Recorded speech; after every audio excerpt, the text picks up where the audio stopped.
Hello, my gorgeous woman, and welcome to another series on, well, a segment within Lingerie and Lattes.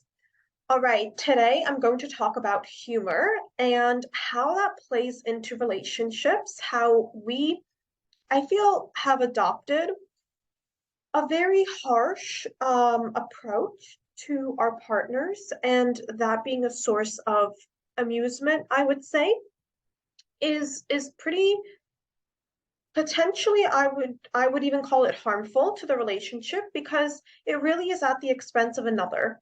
And if we think about a lot of the jokes that are out there between marriages and um, just how women are treating men and so forth, it it gets a bit dicey. So I'll have a few examples.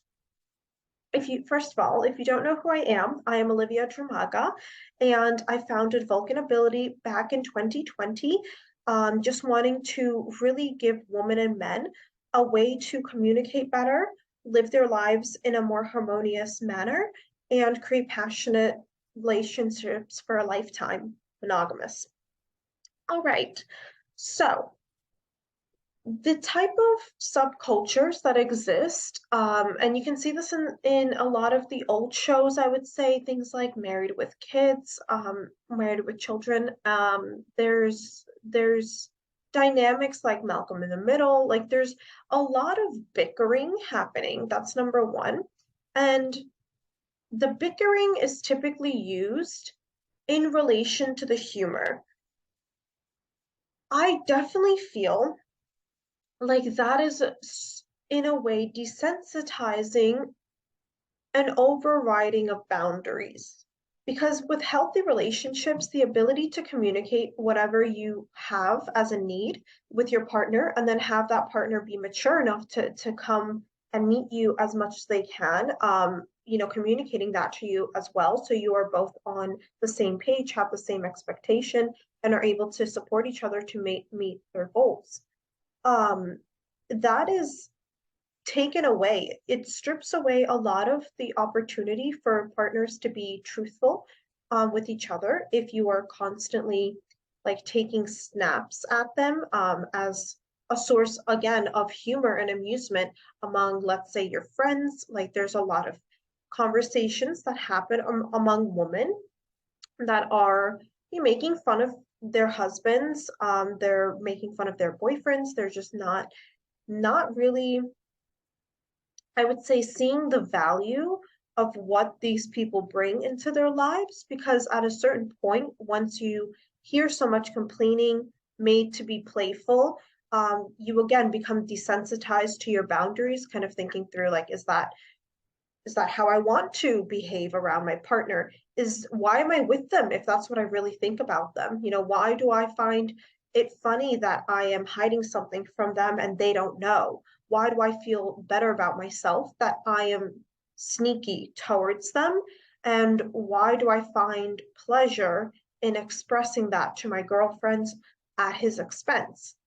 These are the questions that, we need to start at least looking at if we are in a cycle where we are using humor as a way to kind of cover just cover a little bit of soften um the way your relationship has a lot of tension. I feel like that's when humor is really necessary, when people are unable to express themselves in a way that is an opportunity to grow and evolve together.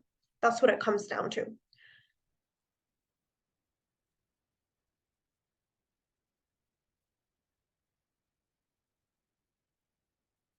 So some of the fun, like silly things I've noticed women talking about behind their partners' backs are usually how lazy their husbands are or how they don't help them with anything, how, you know, maybe he's not giving to her in a way that she would want to be provided for, and all these things. But there's a different way to go about expressing yourself, just to vent and just to let it go from your mind, kind of, and have it be put out there. However, when it becomes a way for people to joke and to find things that are wrong about the other person or perceived wrong, because there's all imperfection in every single one of us. So when you highlight on that and then wonder why you're not receiving a similar, more loving, more gentle approach from your partner, it really is just always a glance back in the mirror and asking yourself, what did I maybe, you know, what did I bring into the situation to call this energy forth? So let's take a step back. I know I'm mentioning that there's a lot of, you know, women that are making fun of men, but there's definitely a lot of men, as we know, that are also making fun of women. I think one of the most common ones that I've seen, even on t-shirts, which I think are so gross, are, having like a ball and chain, like having game over when you get married, and all of these kind of associations that if you are with a woman for a longer period of time, you have somehow not grown fully in your masculinity. That's really the message that I'm perceiving from this. It's a way to say like you're the bitch now, and you can't, like the dog version, yes. You can't, you don't have any other say in this matter, honestly. So that's been like a really big, again, humor that I've noticed pervading our culture, and it's not funny. And for women, I believe I've mentioned this in other eras videos, probably in my vulcanability library that has tidbits for women and men to educate themselves about these topics a lot more deeply. It is important for us to recognize the humor that women have in a subculture, which is hiding things from men and their husbands and believing that they don't know, believing that their husbands are simply stupid enough to not be aware, let's say, that they're using their credit cards for extravagant purchases, or hiding things from him, including shopping expenses, new furniture, new clothing, new handbags, whatever the thing is that you've purchased. Maybe it's not as obvious, maybe it's not as tangible, maybe it's like splurging in kids' activities or very expensive classes and workshops and seminars, but it's just to fuel a fire that you actually have as a not a miscommunication, maybe a lack of communication between you and your husband. So people use humor, which is really a mask action of pain. I would go there. Um, and using that masked action of pain, they are trying to get their partners to feel what they're feeling. And this was great. I don't know exactly, I don't remember where I heard this, but basically, people always just try to make you feel the way they feel in a situation, and that's just human nature. So if I'm feeling really hurt, I'm going to make the other person, I'm going to do something, say something in order for their reaction to be in a similar state of pain to mine. So if we have that as knowledge, we need to remember using humor is really this action of pain. So this action of pain is breaking down communication, because now it seems like you and your partner are on different teams. You're on different sides of the court or whatever. You have to, instead of, a man should really, in my opinion, honor a woman no matter in what situation, but just always stand by that. And a woman should always uphold a man's honor no matter what situation, whether it be in front of family, in front of social situations, whatever the circumstance is.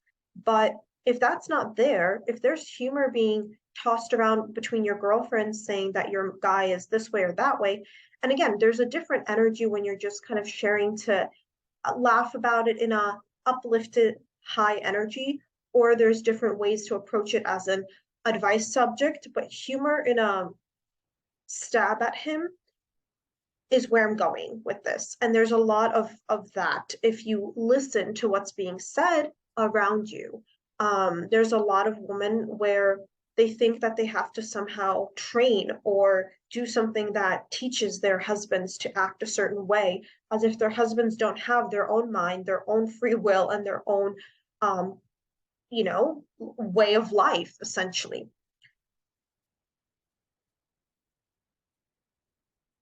So I understand this might be a bit of a different subject than maybe you were expecting relating humor. But it's important to look at because if you review some of the jokes now that I'm sharing this when you're watching TV shows or you're looking things online, I mean, you are going to start to notice how everything is, again, at the expense of your partner. Talking about a girlfriend behind a wife's back, or joking about the fact that the wife knows that he's sleeping around, but she doesn't do anything about it. There's ways that people put the other person down or in a pit in order to make it laughable. And the only way humor heals and helps to heal, and you can add humor and drama into your relationships. There's a wonderful coach that does that. I think her name is Madelyn Moon or something similar on Instagram. And she teaches this very well, in my opinion. It's very playful. However, this type of humor that is, again, going against the other person, it's making fun really of their right to pursue happiness, I would say, in a relationship. That to me is not something we should be tolerating as much as we do in our society. All right, so on that note, let me close out for today. And if there's any questions or comments, I would love to read that. Please just leave them below. And I will see you all next week.